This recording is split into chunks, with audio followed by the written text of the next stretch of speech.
Free Network.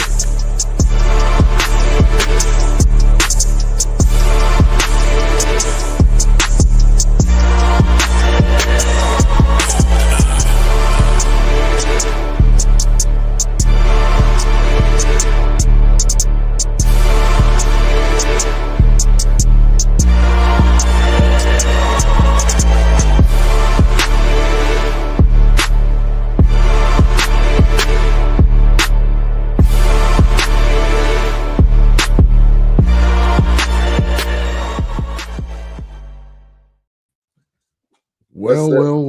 Welcome back to the Fourcast. Man, it's been 3 weeks, but we are back. It will be the two of us tonight. Two of our brothers are out tending to other important matters. So we are back. We will be reviewing G20, which is a film starring Viola Davis, also Anthony Anderson, Marsai Martin, who was on Blackish. So we'll get into that tonight. Also, man, just catch up. It's been a couple weeks. I'm glad to be back. A-Trap, I'm sure you're glad to be back. Yeah. A-Trap, man, been holding down his shows, man, like clockwork. So kudos to you. Keep making that dope content. But how you been past couple weeks? Hey, man, yeah, I've been pretty good, man. I got my notification, 250,000 notifications today. Okay. Yeah, man. Numbers continuously going up. You'll be at you'll be monetized before you know it. Yeah. Club rap. Oh gosh. All right, we can take a little detour because that did happen within the past 3 weeks. Yeah. What's your thoughts on Shannon Sharp, man? You know what, man? It's kind of a double-edged sword kind of thing. You got to do like, okay, the whole world is appalled, and I can't believe it. But we saw a year ago, like maybe 2 years ago, we were celebrating Pacino and De Niro for the same thing, which was actually worse. Yeah, they had babies by a 20-year-old girl. You know. My only I'm gonna put this up on the screen.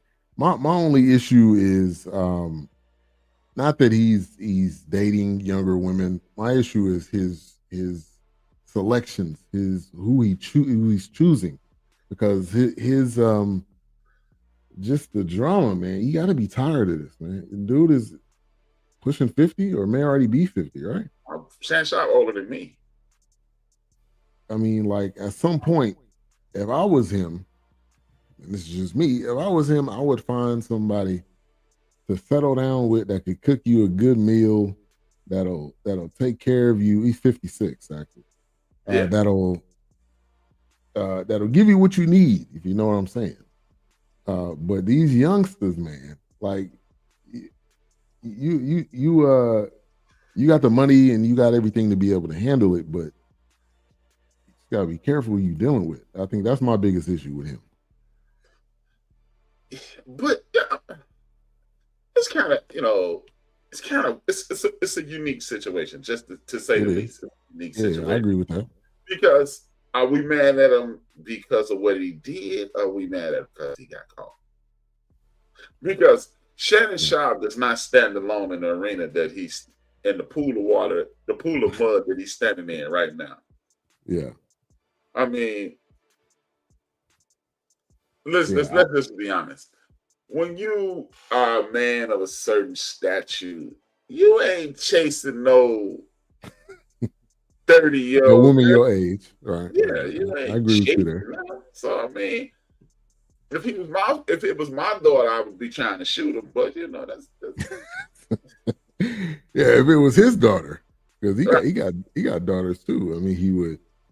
I just think at the end of the day, I think the biggest thing is your choices has consequences. So whatever choices he's made with whatever women that he's made it with, if they was immature, if they was planned, whatever it is, perception is reality. If I don't think it and you don't think it, we know, okay, Shannon Kosher wouldn't go that far, but the way they position things, you know how this works. The way they position things is gonna make you look horrible, like Deshaun Watson. That made him look horrible, and I don't know if he'll ever. Deshaun Watson. I don't know if Deshaun Watson will ever be the same again.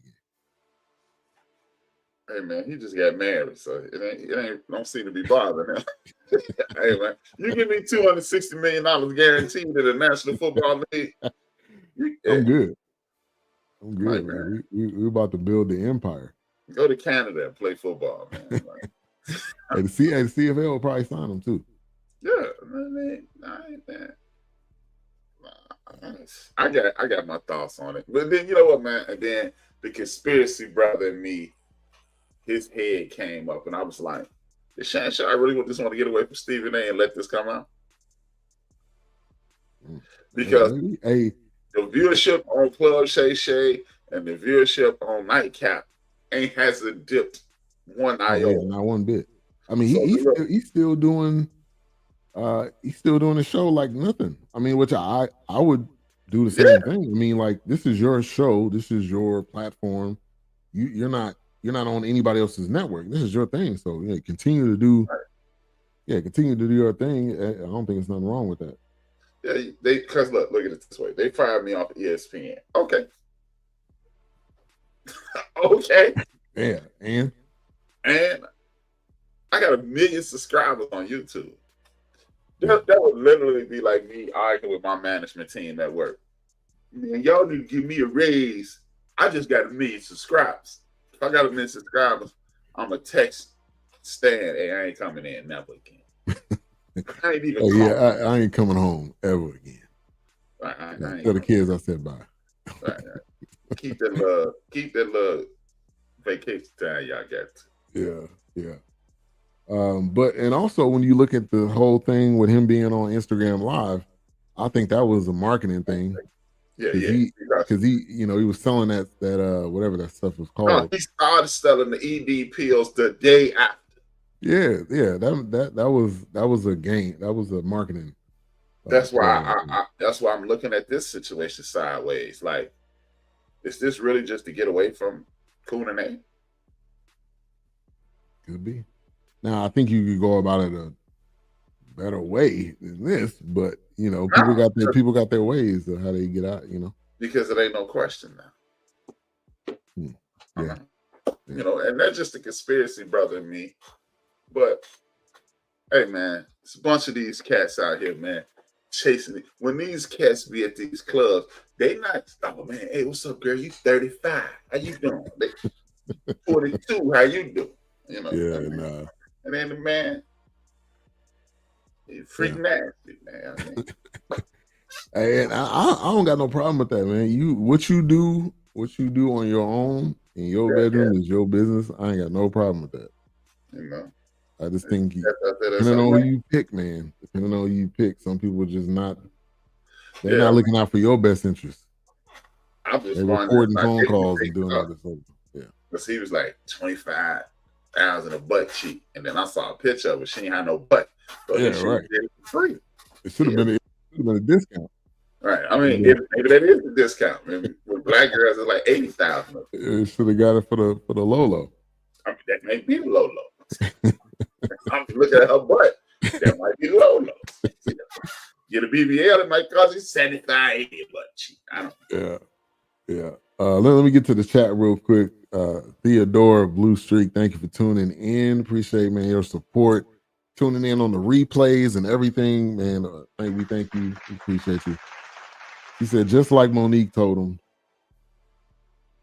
Just because Monique said it, I don't mean he gotta listen. I don't mean he gotta do it. We mad at what he did and who it was with. That's what Theodore said. The man nasty, man. I mean, he had it coming. He's a loudmouth. I mean, I think they definitely would have tried to. I think they would have definitely. There are people that are out for you. Definitely. When you talk more, when you talk louder, when you speak your opinion. So I definitely agree with that. True, he ain't lost ass or a day's sleep. You're right. You're right about that. What's going on, Keisha? Thank you for tuning in. All right, so this is a little catch up from past couple weeks. I'm gonna apologize on air. I came to Chicago and I text. I'm horrible at this. Okay, hey, boo me. Okay, boo me, crowd. Boo. I'm horrible at this. I don't do good at texting people ahead of time. When it comes to me, I do it and I'm already there. But anyway, I was in Chicago. Didn't get a chance to link up with A-Trap, but did. No. Tell the whole story. I called A-Trap at 10 o'clock. So you work overnight. You're right. You're right. I don't have no excuses. I should have been better at planning, better at cool, man. contacting them. I mean, I like ribbing you, but it wasn't no big deal, man. It is what it is. You work overnight. Yeah, I work overnight. I was calling them, contacting them during the day, but anyway, it won't be the last time. Won't be the last time I'll come there. Probably won't be the last time you come here. Maybe every day at 6 or 7. Yeah. I'm teasing you, man. It's life. It's life. Oh yeah, you good. All right. So tonight's episode, like we said, G20. This has been on the docket for 3 weeks. Sorry to all of the viewers that were planning to watch this review or looking out for the show. We will get back into a groove. I don't foresee anything coming up in the near future, or we will plug in. We got 4 people, so somebody will be here, and that's the vision, that's the goal. So G20 is available on Amazon.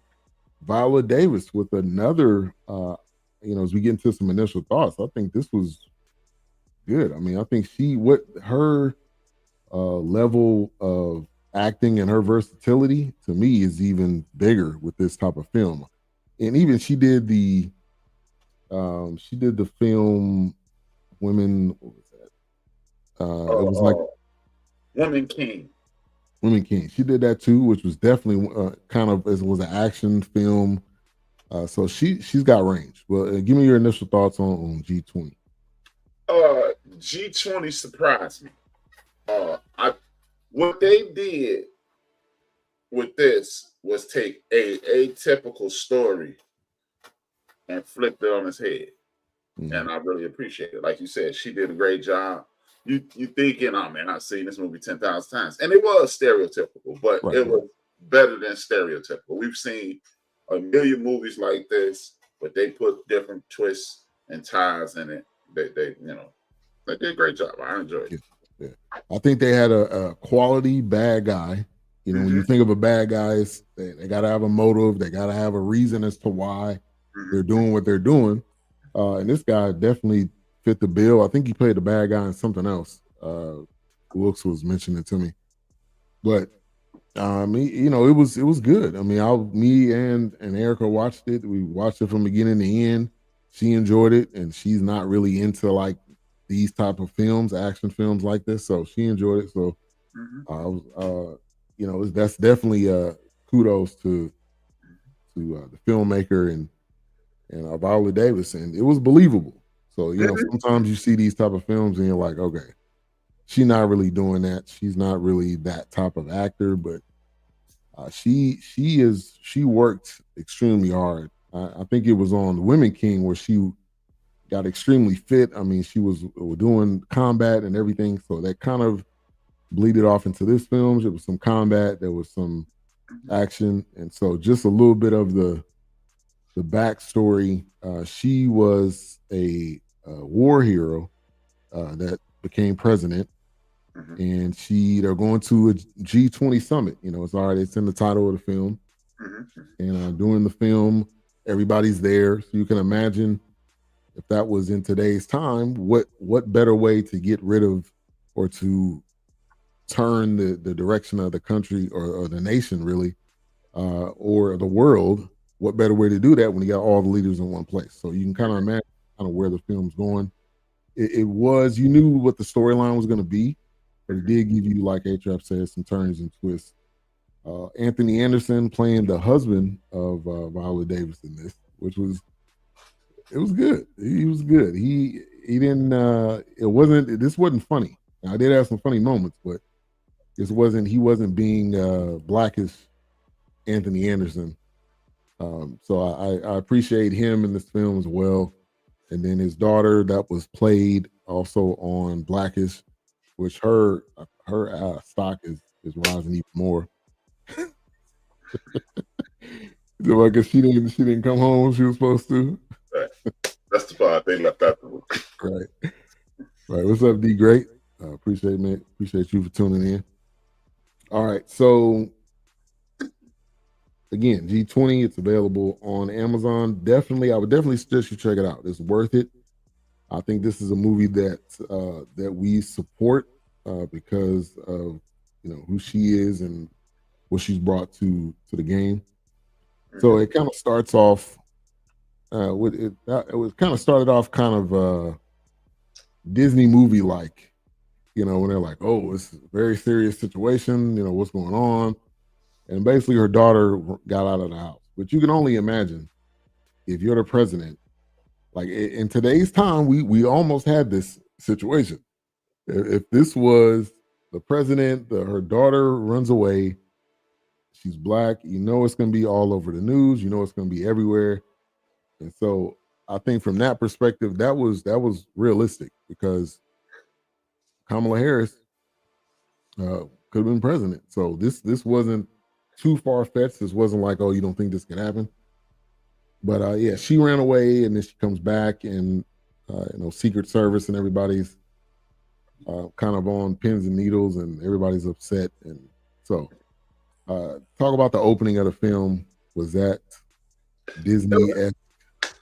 I liked it. I liked the beginning. After the movie was over, I appreciated the beginning simply because they threw us a curve. It was atypical. And you think, here we go, yada, yada, yada. And, okay, save the world. And they threw us a curve, and the curve came back at the end. So, like I said, man, this was a situation to whereas you have a movie that the framework is atypical, but we're gonna put it and take it into a bunch of different directions, as well as it being a woman president, as well as her being black. And it gives you the outline of what the president should be in the United States of America today, and it really shed it shows some ugly truths about the United States of America, if you ask me. Yeah, and I think the selflessness of her. There was many a times in this film that she could have just, I'm gonna get out the back door and I'm gone. Y'all can fend for yourselves, but she definitely showed in this film, which I think would be great in the presidency, is that you're selfless and that you think about other people. You think about the hungry, you think about the less fortunate. But I think on the scale of being relatable, this movie was perfect. So the main objective was for the villain to get for the stock to drop and everybody to go into crypto, which we know how big crypto has been over these past, I would say, probably what, 6 or 7 years. Yeah, 6 or 7 years. So he wanted to take all this money and basically kind of run away and rebuild and rechange how currency goes. And that's 100% relatable to right now. Now, do you think in today's time something in this to this magnitude at the G20 summit, you think something that this could happen? I don't think this could happen, but again, it played parallel with the world because Donald Trump is literally ruining the dollar in a different kind of way right now. Different kind of way. You're right. You have over the last 7 days, you had 8 countries pull out of using the dollar, which devalues the dollar. And what's the value now? Cryptocurrency. It could force everybody into cryptocurrency. It was a lot of relatable things. And as you stated, you have a classless, ignorant buffoon in the office presently. Yeah. She is literally him inside out. He's a stupid man. She was an intelligent woman. Yeah. He's a dishonorable man. She's an honorable woman. He couldn't spare an army. she was in a war. It is literally everything he is not. Opposite, complete polar opposites. Polar opposites, diametrically opposed. Right. So in this film, they end up going to Cape Town, South Africa, and as they're kind of coming into the hotel, there's a gentleman that greets them, which he ends up showing up later on. What I thought was a great spin and aspect to this is, and I don't know to what point did that interaction between Viola Davis and him interact, but they end up kind of saving the kids towards the end. Big Ellie in the building, man. Thank you for tuning in. Appreciate you, man. I know that you working as well, so we appreciate you coming through. But yeah, that was a good spin to it. It had some. You can see this character at one point, but you're also going to see this character pop up towards the end, and kind of help contribute, save the day. So give me your thoughts on that character. You initially watching it, I didn't think that character was going to be was purposeful in the film. I thought maybe he's the usher or the greeter. He ended up playing a pretty crucial role. So did you see that happen? No, I didn't. It was a great, like I said, plot twist. You kept saying, but and then when you revert back to the beginning, remember she's debating with the national security people about the people who will be securing them, the people who will be defending the dignitaries. How will this be secured? And they offered her an independent contractor, and she, like a leader should, I'm only going to tell you what you need to know. Yeah. And it was I'm telling you, Doc, it was a lot of subliminal things going on in this film that tied directly into the world. You got the brother in Sierra Leone. He like, look, I don't need y'all. And the Africans in the G20, they like, we don't really want to be bothered with y'all on that level. Yeah. And you bring in your people are corrupt. And again, back to the onion head, the boo-boo head dude in the office, orange man. And what I really appreciated is it was really giving a lot of hints to the world. This which we could be dealing with. But if you start diversifying your portfolio in regards to dealing with people, if you want to deal with the Russians, you want to deal with the Saudis, you want to deal with the Africans, you want to deal with the South Americans, you want to deal with the Canadians, and so forth and so on, you can have this, or we can go back to the way we normally do it, and then you got wars, you have chaos, you have an inability to sustain life as we perceive it to be. Yeah, exactly. All right, so they end up going to South Africa. The G20, we've kind of heard of it. All the different leaders there. They all kind of get them in a room, and they're all meeting and conversating. And then it was basically a heist. It was basically a takeover. And the major villain, which this was a again, like I said, a perfect villain to have. And this guy's name is Antony Starr. Is his name, and he was just one of those actors that you know what he's going to be doing. You know that he's going to be the villain, and you immediately hate the guy.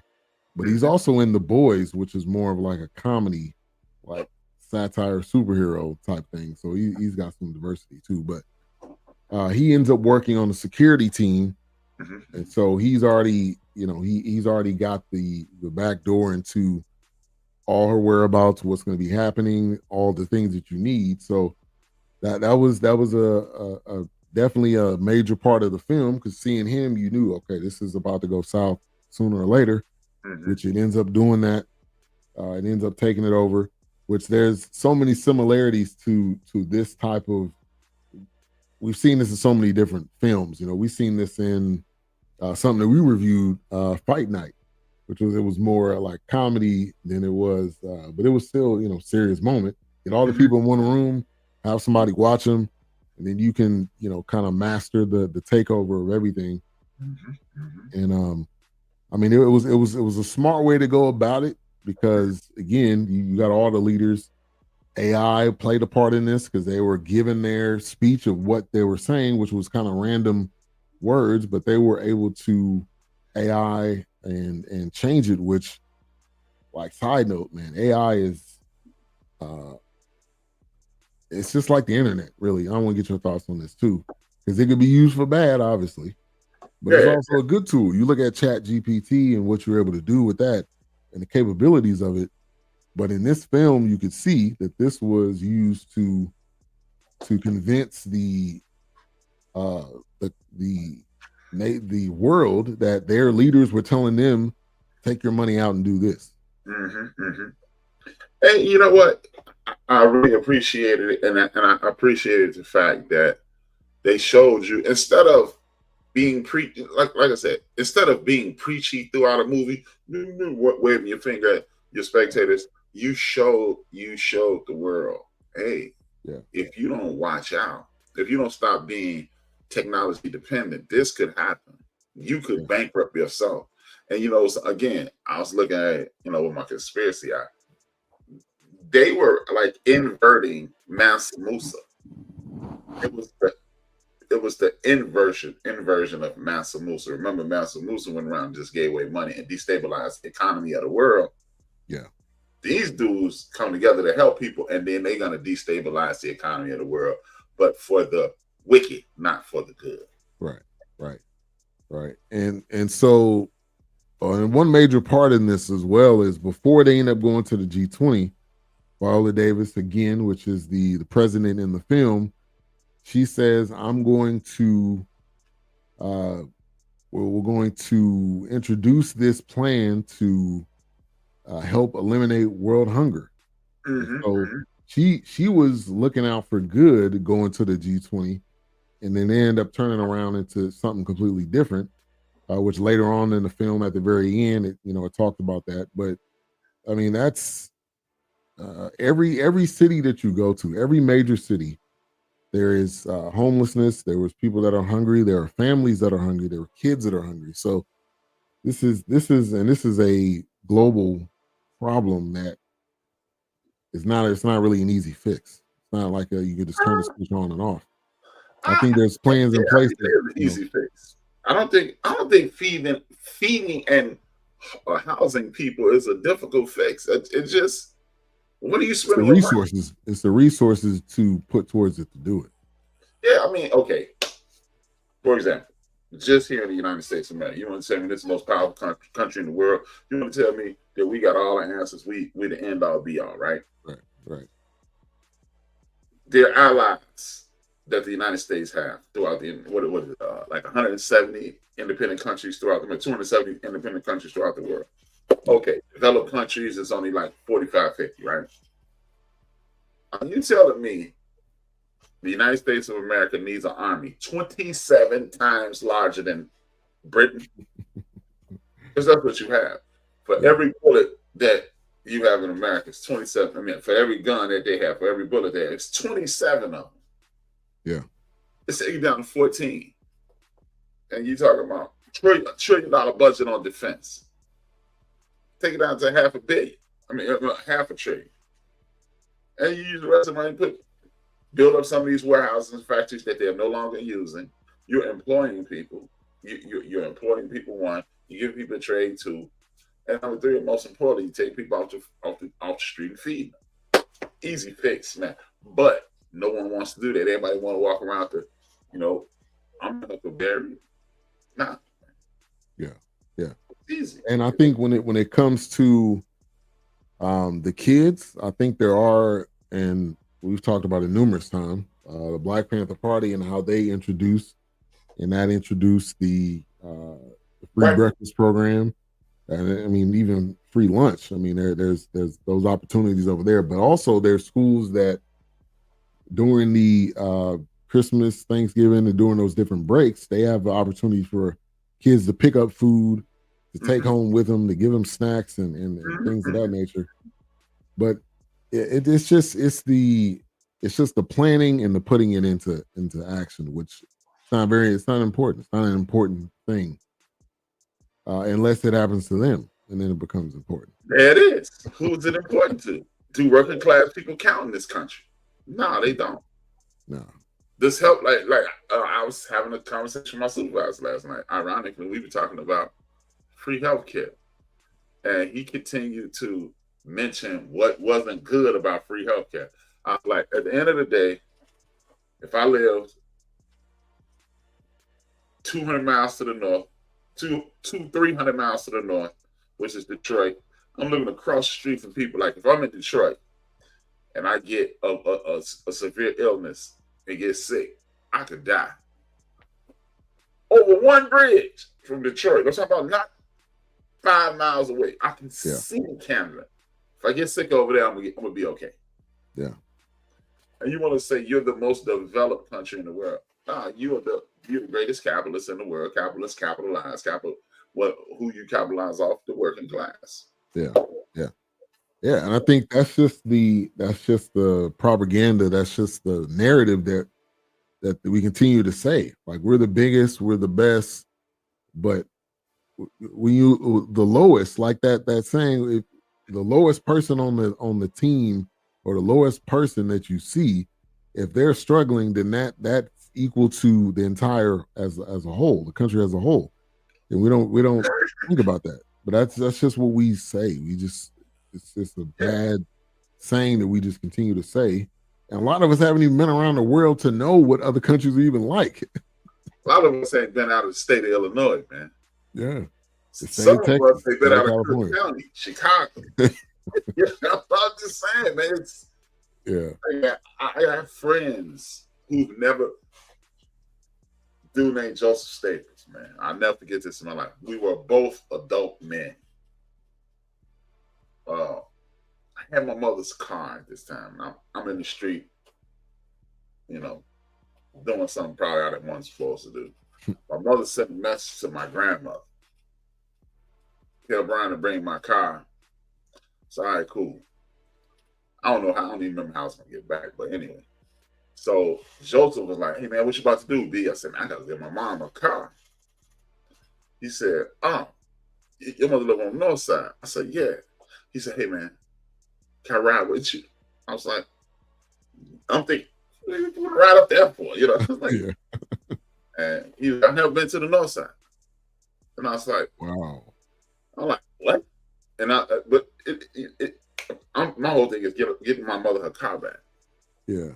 So me and Joseph jump in the ride. My mother had sent message, go pick up some Popeyes.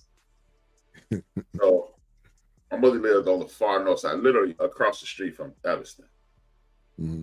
I mean, you look out, you go walk out the house, look to the right, you looking at Evanston. You ain't even in Chicago anymore. Yeah. I go to this McDonald's that's in Uptown, but it's a very diverse neighborhood, but it's like Skid Row as well. I mean, Uptown is probably one of the most unique entities in Chicago because, I mean, you literally cross the street. You can step over a homeless person, cross the street to a high rise. Yeah. Sound like downtown Dallas. Yeah. Oh, okay. Never been downtown Dallas. Yeah. So we are on Broadway and Wilson. It used to be this Popeye's Chicken there. I say, hey, man, I'm about to run in here to get this food for my mom. Run in there and get the food for my mom. I get back in the car. Joseph blows my mind. You know what he said? Hey, man, white people use drugs too, huh? Oh, my God. What? Wow. It threw me off. And that's when I said, this dude has never left the west side, man. And we were adults. Wow. Hopefully not. I think I was a father, so that makes me no younger than 23. So Joseph couldn't have been any younger than 20. Wow. And that's we got to see outside of our block. Some people ain't even been off the stoop. That's what I'm saying.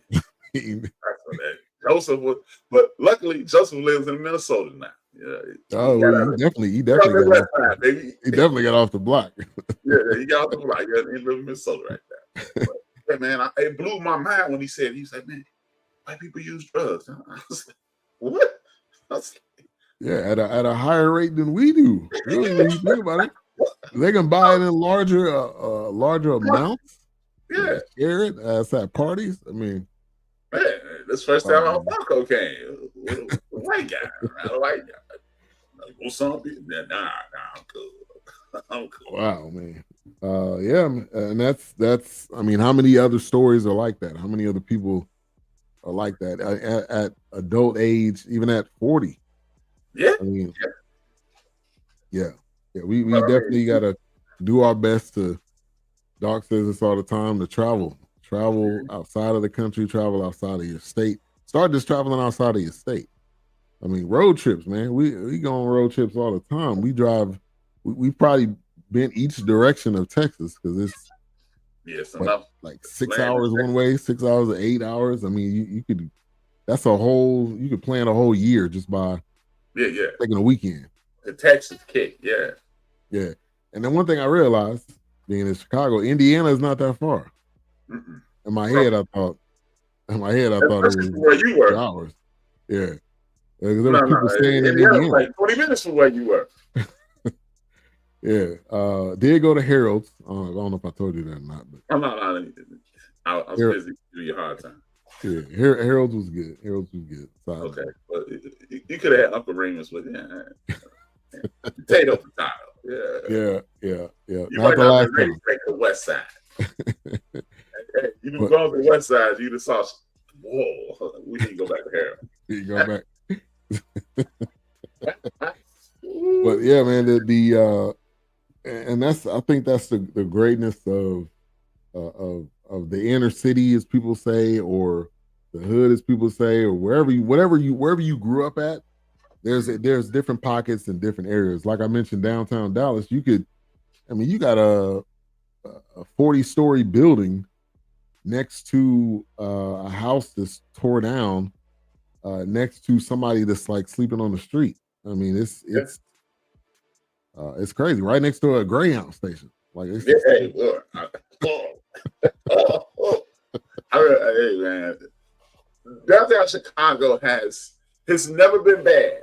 It's never been bad, but the aesthetic has definitely improved from when I was 16. Like you said, you was the Greyhound station. Look. There was the United Artists Theater, one of the biggest theaters in the city.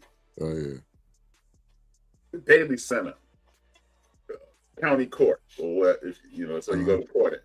Yeah. City Hall, and the Greyhound station faced off. And the Greyhound station just attract random people. It's just one of them spots, man. There's gonna be somebody camped around all four corners of the Greyhound. But they hurry up, move that to they move. Get this thing out of here. Get this eyesore is what they call it. And looking back, man, you talk about some beautiful stuff, man. The Oriental Theater, the United Artists Theater, the Woods Theater, the Porn Theater, but then that was off in the cut. The Federal Building and City Hall and the Greyhound Station. Right there. You looking back, right? Yeah, this wasn't a good idea. Yeah, it wasn't the best look. And it's the same thing in Dallas. If you go past, you go in east, going past the Greyhound, City Hall's right there. All of that is in a whole walking distance. Probably take you 15 minutes to probably walk around there. But let's get back to G20 once again. Viola Davis, another I think quality film by her. We normally do this at the end, but I just wanted to add in some of the reviews, which I do not agree with. IMDb gave it 5.1 out of 10. Rotten Tomatoes 58%, and Metacritic 53% out of 10. Now, when you look at Amazon, they rated it 3.6 out of 5, so they gave it a better rating. But I think, a lot of times you can't. We don't do this. We don't go by the ratings that we see. We just go ahead and watch it, see what it is, If it was trash, there's always one person that'll say it's trash. Out of the four of us, somebody will say it was, but this is definitely one I think I would recommend watching. So the heist ends up happening. They're deciding who's going to go where, who's going to do what. Shout out to the character that was like her right-hand guy. His name, let me go to... Kind of put you in the mouth of the cat from Law and Order. Yeah, Manny was his name in the film, but his name is Ramón Rodríguez. He's also played in Will Trent. If anybody's, it was actually a pretty hit show. I don't know if it's still on or not. Yeah, it's actually still on. But I mean, that's like in anything, you need a Manny by your side, somebody that's willing to ride for you, also willing to keep you accountable, willing I thought he was going to die, but he actually ended up making it. But somebody that'll ride for you. I mean, you need that guy, especially like in a film like this. But his character ends up finding, and this goes to a life lesson, always thinking ahead. He had the plans of the building. I don't think she knew that he had it, but he knew the plans of the building. They end up finding a side door, going through the side door, getting away from basically the heisters, if that's a word. That, but I don't know, it's probably 10 or 12 of them. I couldn't even count how many it was, but they were outnumbered. They had guns. The leaders of all these countries didn't. So obviously, then a lot of them were older. There's no way they could defend themselves unless they had their military or their high-level security there, which they ended up getting blown up in another part of and right before this happened. So when you look at strategy, the plan and how they wanted it to work out definitely happened. So they ended up getting through the side door. Now they're kind of deciding, what's the plan, what they need to do. So I think in a film like this, you gotta have the suspense. You gotta have here's the side door. You gotta have those pop-up moments. And I think that was a good moment in the film. And that was a quality character I think that you had to have. Give me your thoughts on that. Oh yeah, man. Again, it ties into what we were talking. What I was saying earlier. When you are looking at how government should work, you should have the built-in loyalty. Manny had that. What is the basis of my loyalty? The fact that I serve this nation on the same level as her. I have a mutual respect. These are the things that we need to be taking in consideration instead of he said the things that I like. Right. He, even though he said he would do this.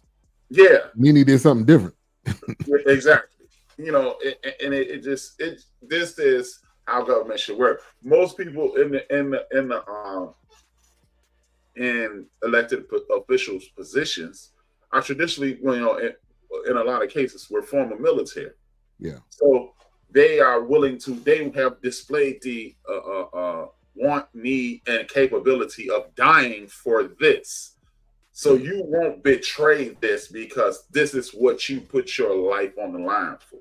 Right. So you truly fought for it. Yeah. Manny and her had a mutual respect because Manny understood she's done what I've done. It's easy to respect somebody, like even with something as simple as podcasting. If you've never been on a podcast, man, see, this is what you need to do. I'm gonna tell you no. So, but me and you will always see eye to eye because we came from X Squad. Both of us wanted to slap. No, I'm kidding. I'm just kidding, X Squad, but I'm not here. But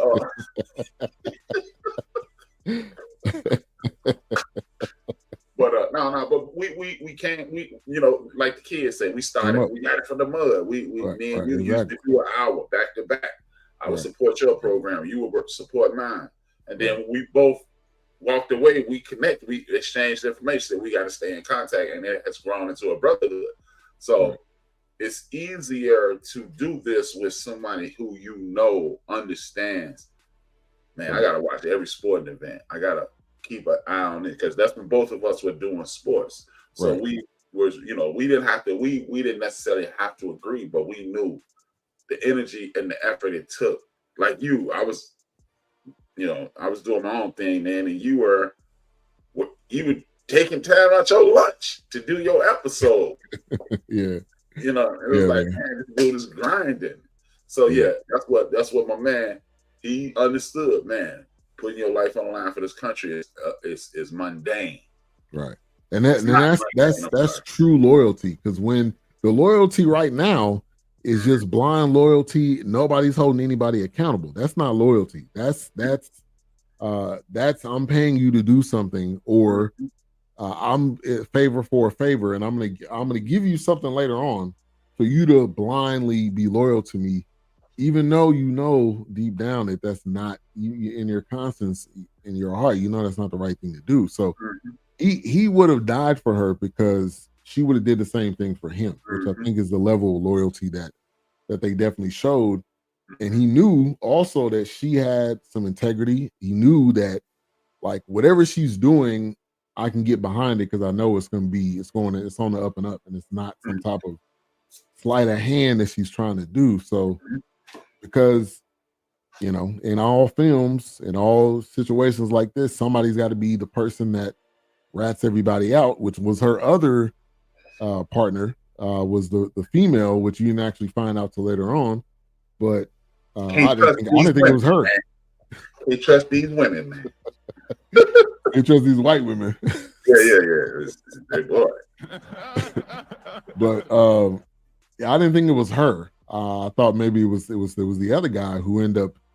He was clearly, you know, everything went left. Darden was his name, the Secret Service agent. He immediately was like, "Yeah, I'm on the other side, and I've been on the other side." So yeah, it definitely has deeper meaning. You can watch this. You can see this country. You can see this country through and out, and through and through. So, and then you know what, old girl, like just think about it, man. She gave up for like a Hillary Clinton Escobar. She did. Because when Hillary was running against President Obama, she was. Do you really want him? You know, she was all over it. Decorating hate speech, because it was never. See, when you're dealing with people, it was never about the presidency. It was about domination. It was about the power. Right. You know, and that seems to be the problem in the United States. We keep country. No. It's about that paper. It's about that power. It's about resources. It's about money, and it's about power. Yeah, and it's about how can we get our class basically untouchable, to where you can't touch us, and you so far below us that you'll never be able to talk to me. You'll never be able to get me to hear anything you have to say. And and this was in the reverse in this film. They wanted to flip it. They wanted to be like, all right, we want the lowest of the low, which I don't think he was about to share that money. Because when he lost that thing that looked like that pager, he was done. Like he was about to jump off. The wallet, the crypto wallet. Yeah, he was done. Like his life was basically over. He was like, I did all of this for the past hour and 30 minutes for nothing. So it wasn't about sharing. And I think there's people like this villain, that you want to try to destroy it, but really, like Viola Davis's character was saying, because he was hurt, because he fought for this country, and his guys end up dying, and he was like, I'm gonna do this to avenge my brothers that died. And she was like, but that's not. What are you gonna do then? Like, okay, what's next? What are you gonna do with all this to help fill that wound? Which it's not gonna fill that wound. You know what was tripped out about that, and it just came to my mind as you were saying that. This is the physical representation of, if you had one wish, what would you do? I wish for all the money in the world, but you can't spend the money, because every time you spend the money, it comes back. Right. So what are you gonna do once you're the man? Yeah. Right. You know, all the money in the world. Okay, not a problem. Here's all the money in the world, but when you spend it, it can't go away from you, so you get it back. So you get this power, you get this, you get these resources, but you can't share them with anybody, because your spirit is poison to begin with. Right. Exactly. Yeah. That goes to the Bible with Solomon, and he said, "What God said He would give him something."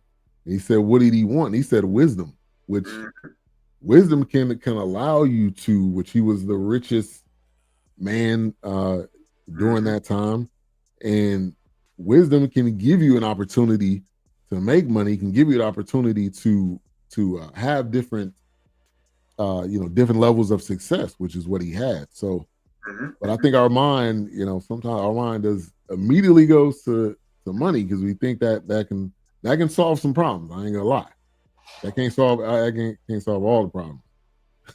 All mine, but I'm a unique bird, but yeah. But yeah, you're right. You're right. I mean, money, money works. It helps. We got to get paid. It all connects. Yeah. But like you said, to quote the Bible, is it worth having all this money and losing your soul? Right. Because, like you said, that dude was so deaf on that crypto wallet.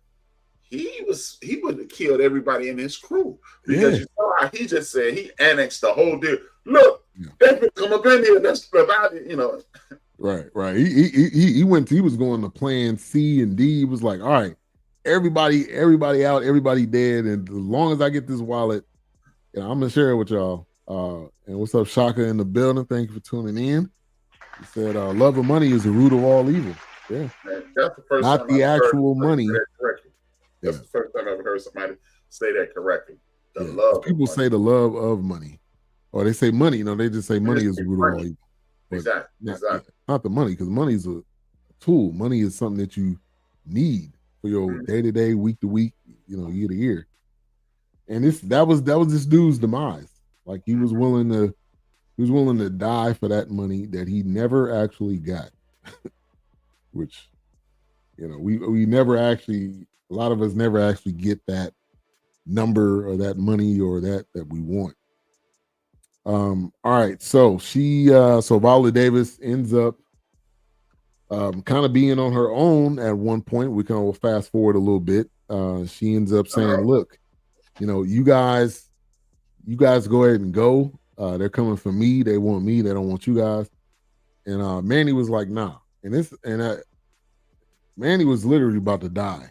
All right, so for him to jump out of the car, I don't think we can really fathom. I've never been shot before, but he looked like in his side or in his rib or somewhere in that area. But to that level of, I'm willing to jump out of a moving car and come to her rescue, despite me literally on death's door, and they end up coming up with a plan. So, man, these are these moments in the film where it kind of turns, but then it ends up turning back. So it definitely gave you the twist. It was suspense. You didn't know what was around the corner. You didn't know if she was gonna have to fight hand-to-hand combat or she was just be able to shoot some people. So she had to do both. So Viola Davis was killing it in this, man. Yeah. It was tripped out. Like Big Ellie, he plays Call of Duty. I haven't played video games consistently in a very long time. I don't like bang bang shoot 'em up. I was into basketball and football. Yeah, Madden. Madden, right? Madden and college basketball. Yeah. I'm watching Big Illinois play one day. Viola Davis looked like she had been playing. That whole scene was like Call of Duty, and I was kind of digging it. I still won't play Call of Duty, but man, I'm so rusty. If anybody wanted to play Madden or any game, I mean, I ain't had a gaming system since probably the PlayStation 2. I ended up getting the old school Nintendo, thanks to Wilkes. So my daughter was like, I want to learn how to play it. So now we're going back, doing Excite Bike and Punch Out. And you literally had 2 buttons in the up, down, left, right. It wasn't complicated. It wasn't no top buttons. It was literally 2 buttons. And you had to figure out, you was either pushing them a whole bunch, or up, down, left, right, left. A, B. Then A, B, up, down, left, right. Oh, I got all the guns. Yeah, man. And it wasn't no memory cards. Like, you got my dad one time, he left the game on all day. Like, I went to school, came back. I don't know how that TV didn't die. Because this was some old TVs where the box was like 40 inches, but the box in the middle with the actual TV was like 20. But yeah, those are the good old days, man. Hey, I got beat down once about that TV, man. My mother, I was in trouble. I might have got like a Q or something. My grades was horrible at that time. I got a bunch of That X's. a Q. Right. I got a bunch of bad grades, man. And my mother, didn't you turn that TV on, Jack? I'm going. Yeah. Wait till she go to bed. No, she was leaving. So my mother was. This is who my mother was, and she was. I mean, she didn't get back 1 second after she said, "I will be back at 4:30." This better be done. Like, okay, you gonna be back at 4:30? Okay, at 4:25, I'm gonna cut this TV back on. right. Man, you know what my mother did, man? She come in the house and touched the back of the TV. Hey man, they detectives. Black moms are detectives, man. They don't you not gonna say one thing and then I'm gonna figure out that you did it a different way. Like you better clean this house before I get home, and you cleaning it at 3:30. And she go to the corner and see all the dust in the corner that you didn't sweep up. Oh my God. Hey man, you just gave me a flashback, man. My mom was deaf on cleaning, man. She was like OCD before it was a thing. Yeah. It just had to be right, man. She used to have us make our beds military style, with it, tuck under. Yeah. That whole thing. Was she in the military? No. Okay. just me. No. She just had to have it the right way. Yeah. Man, I remember one day, man, I thought I cleaned I'm like, oh yeah. I cleaned my room and laid in the bed. So you think you done it then, because usually she tell you make your bed. She's like, I laid in the bed, like, yeah, come on in here now. And this lady come in the house and move the bed. Then I tell you to mop. I'm like, I did mop. She said, it's floor under the bed. Yeah, don't just do the part that you can see. You gotta do underneath. Yeah, but hey, that discipline, made us into what we are, and then we pass it down to my kids. Like, my daughter, she be trying to cut corners and be like, "Nah, get over there." That little spot that you seen, I know you seen it. You just thought I wasn't gonna see it. Hey man, it's funny, man. Watching Viola reminded me a lot of my mother in this movie, because I remember I got a job at McDonald's, and you have to clean up everything at night, right? Yeah, yep. So I remember one time they had me clean the grill area, and my man Pancho was like, "We got to re-oil the grill. You cleaned off everything. You got to keep some kind of oil." I was like, "Oh." So for the rest of the time we closed it, I'm thinking clean like my mama. The rest of the stuff was spick and span, was shining. Yeah, like, oh, my bad. I didn't know. I know you wanted to leave some residue there. You should have told me. He had to re-oil it. I was like, oh, my bad. The rest of the time, I will mop, and y'all know, like, it would be times that, like, nah, y'all, I was like, I'm cleaning like 50% of my mama. They think it was immaculate. I'm like, I'm telling them, like, you don't see that? You don't see right. You just don't know. Yeah. Right. Yeah.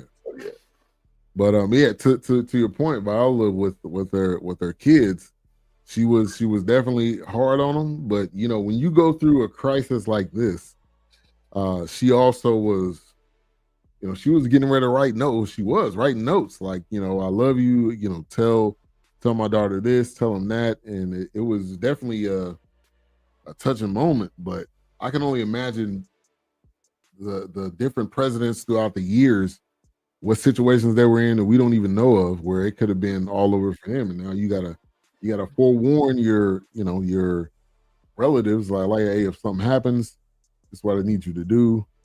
So she was a real mom. All right. This wasn't one of those, like, I'm gonna be nice to you when you disrespect me and you coming in late. And she took all this stuff out of her room. And that's another Black mama thing. Every last thing that's fun is coming out of this room right now. Yeah. You can listen to the radio. You gotta be getting that. You just gonna be in the bed in the dark. Like, that's it. You decided to make this choice, not me. You see, Shaka says, I feel I am the daughter. I feel am the daughter is smart. She was written like a brat, and I had an issue with that. Okay.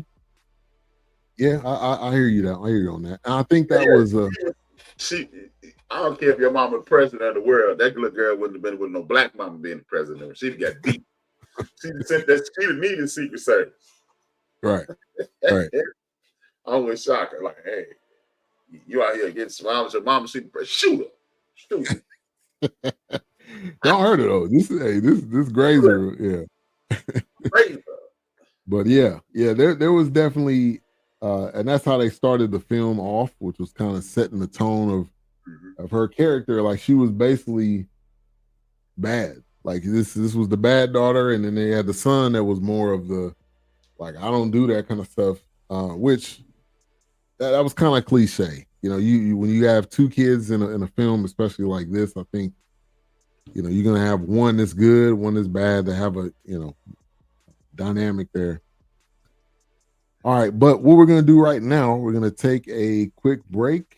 Coming up next week, we're going to be reviewing a film called Shooting Guards, which we'll play the preview for that, and then we'll be right back, and we'll kind of round out this review of G20. So we'll be right back in just a minute, maybe. All right. So next week, Shooting Guards, which is another version or another series or episode of Untold, which is a series on Netflix, which kind of gives you a documentary on sports stories. So it's going to give you deeper than just kind of the first level of it. And I vaguely remember this. I don't know what I was doing when this happened. Maybe I was in college or something, but I just remember him and Gilbert Arenas was getting into it, but then he got Javaris Critton got caught up on a whole nother murder charge. It was something completely different. So I'm like, how are these two? How they get tied? So I'm interested in watching this. Yeah, he went far left. This is something. And we'll go deeper with this next week. This is why I truly don't like the National Basketball Association anymore. Because you cannot put, as they hinted, you don't put a room full of 19, 20-year-old millionaires in a room.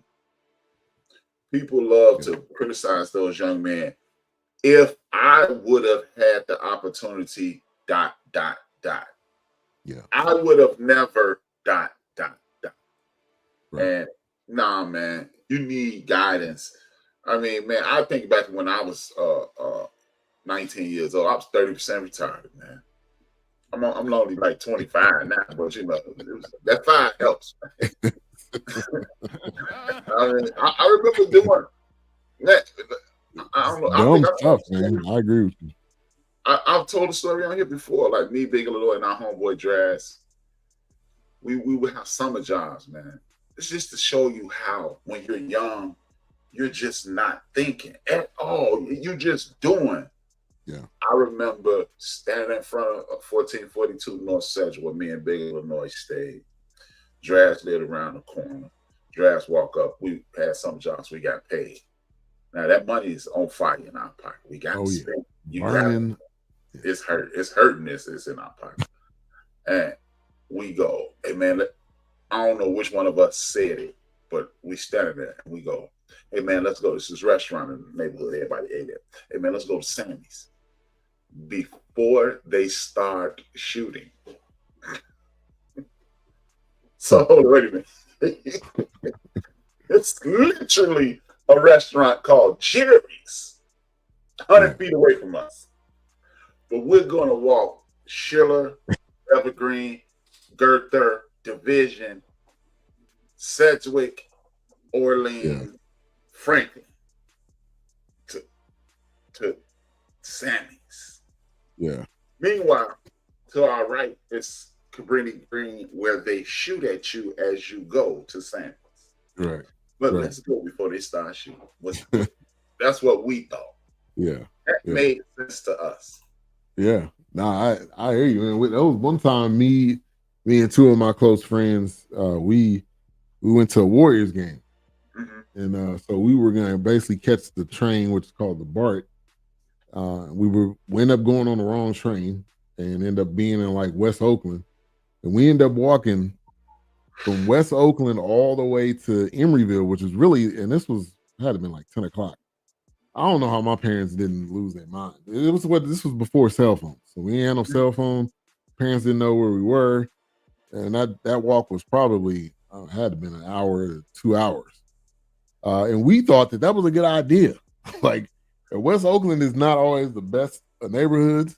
We could have got on the bus. I mean, because San Pablo is like, if anybody ever been to the Bay Area, like the longest street, I mean, ever. It goes through Oakland, Berkeley, Emeryville, Richmond. I mean, it goes all the way down to almost like Vallejo. So, like for us to do that, and that's obviously wasn't the safest at times. It was three of us, but still, we just thought that was a good idea. And it was a school night. We thought that was a good idea, and he had to go to school the next day. Yeah, I mean, you're not like you said, you are not all there upstairs. Yeah, you're not. You don't.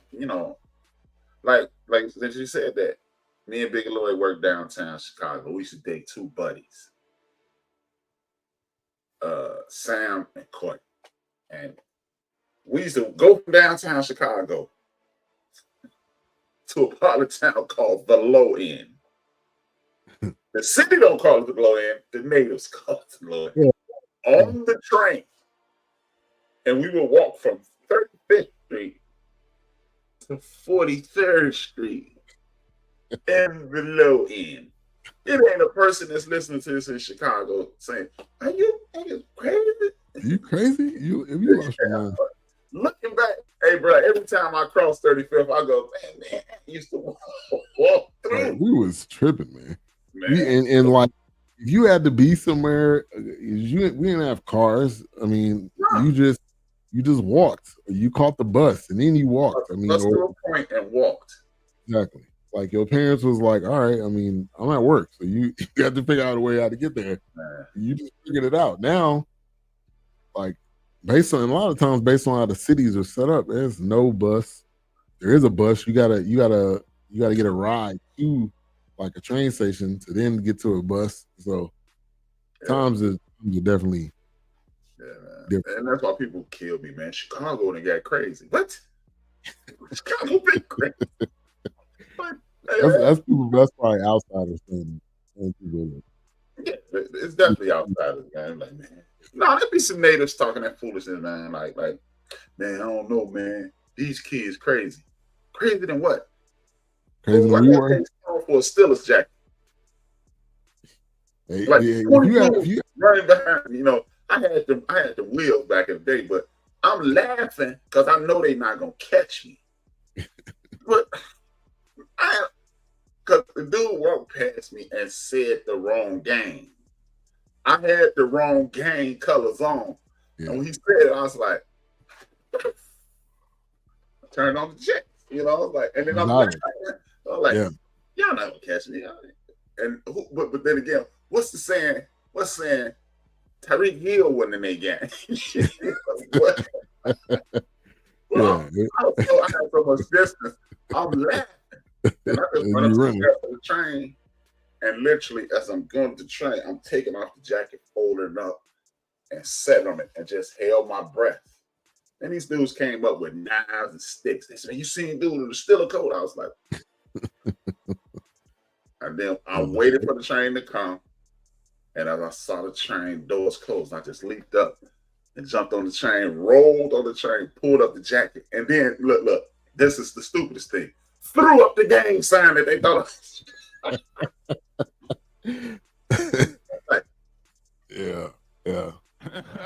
Yeah, man. We was not, and that was back in the day when starter jackets.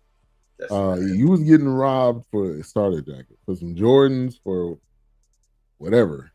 They tore down that train station. I was on Home and the Lake. Man, my man said, "What's up, brother?" I said,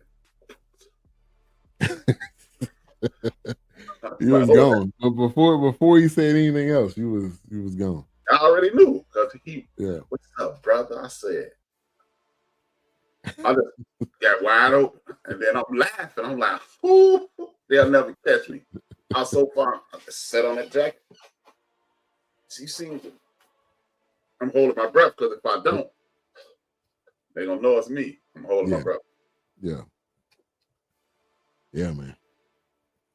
All right, so G25, it ends up coming to the point to where they end up getting away. Not everybody gets away though. Some of the leaders were murdered. Unalived. You can't say murdered. Yeah, unalived. But it gave you some suspense because Viola Davis and her daughter end up almost dying, falling off a cliff. So they end up getting saved. The husband, Anthony Anderson, ended up getting shot, but he had a vest on. So there was moments we were like, okay. So I mean, it gave you the roller coaster. It served the purpose. Definitely go watch it. Let's get into some final thoughts here and our Mike rating. What's your? I give it a 3.5. Okay, I give it a 3.5. Yeah, as y'all said, 3 is average. Yeah.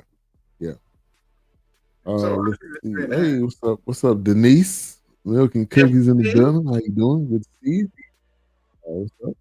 Thank you. And any final thoughts?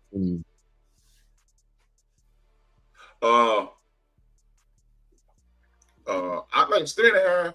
Final thoughts is, I ain't gonna say it's sentence. I haven't seen sentence, but I ain't gonna say it's sentence with the sublims. Yeah. But it was a lot of sublims. It was a lot of warnings. It was engaging, entertaining, and worth the what was it, 90 minutes, 2 hours? yeah. An hour and 30 minutes. 30 minutes, that was it? Okay. So it was right in your wheelhouse.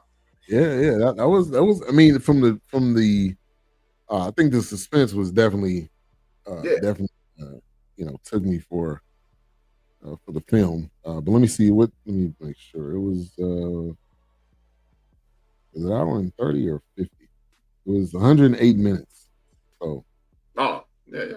90 minutes. 90 minutes. Yeah. So we're reviewing G20, which is available on Amazon. So you can definitely check that out. So yeah, check that out. So yeah, I'm agree with you. I think it was a 3.5.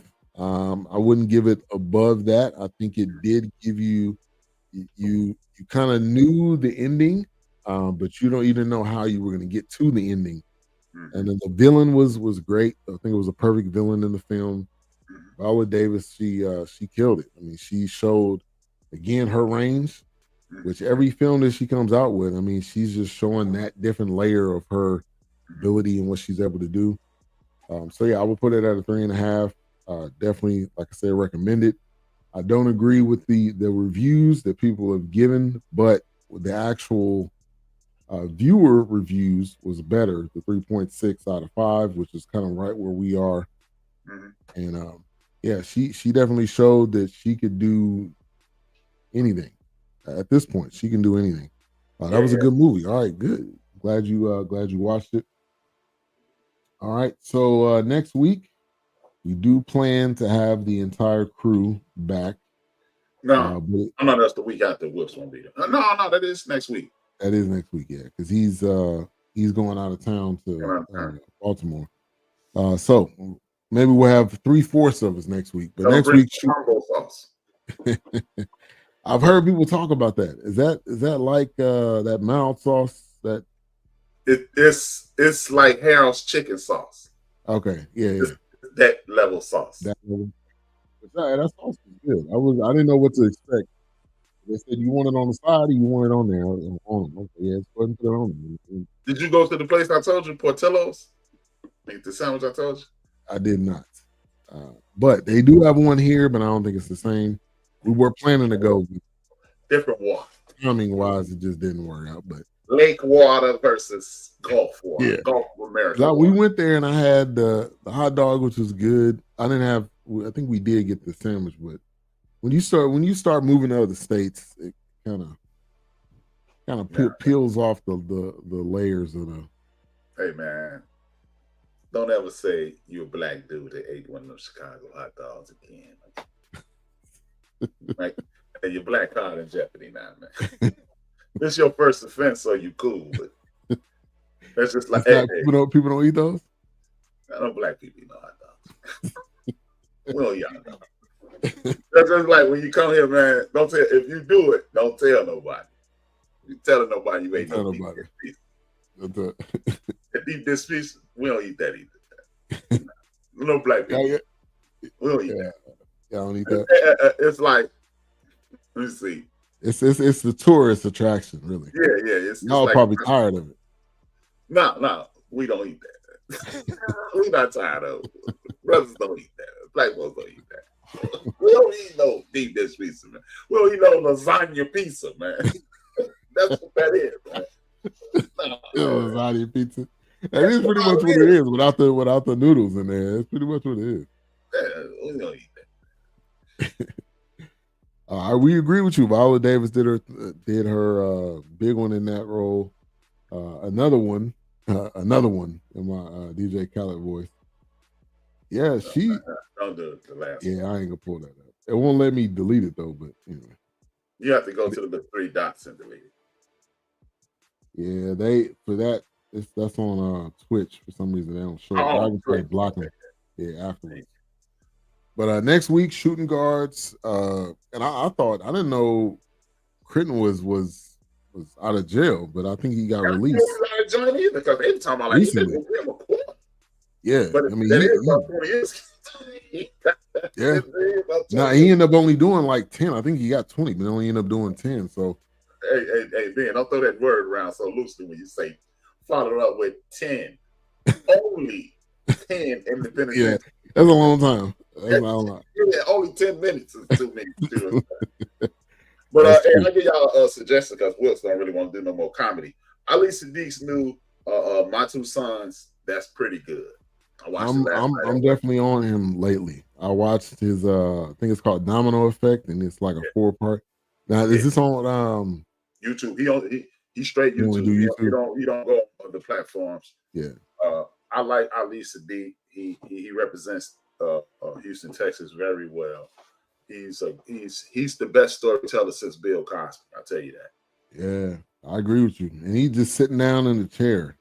Like he I mean, he'll stand up too, but yeah, he'll move around. That type of level of comedy, the dude is hilarious. You are really gonna love the part after he popped his son. He a former boxer himself. Mm. His son is a current boxer, and him and his son got into it. He popped him, and his son went home and called his grandmother. And he said, "You told my mama? You told my mama? You told my mama? Yeah. You on that level?" Hey, but I agree. I like his form of comedy, and Dog is a big fan of his too. So yeah, Ali Sadiq is a dope brother, man. Hey, super dope. I'm definitely down. All right, so we'll be back next week. Thank you everybody for tuning in. We appreciate the likes. Big Illinois in the building for the thumbs up. Theodora, thank you. Appreciate the comments as well. But we'll be back. I really believe he's big Indiana. I ain't gonna tell. Big Indiana. All right, we ain't done this in a minute. We ain't been on in 3 weeks, but A-Trap, go ahead and close us out. I'm use my man. Rest in peace to my man Combat Jack. I'm gonna use his ending. Dream your dreams, a man up, a woman up, and live your dreams. Because life without dreams flows in black and white. Life with dreams flows in technicolor, surround sound. We out. Peace.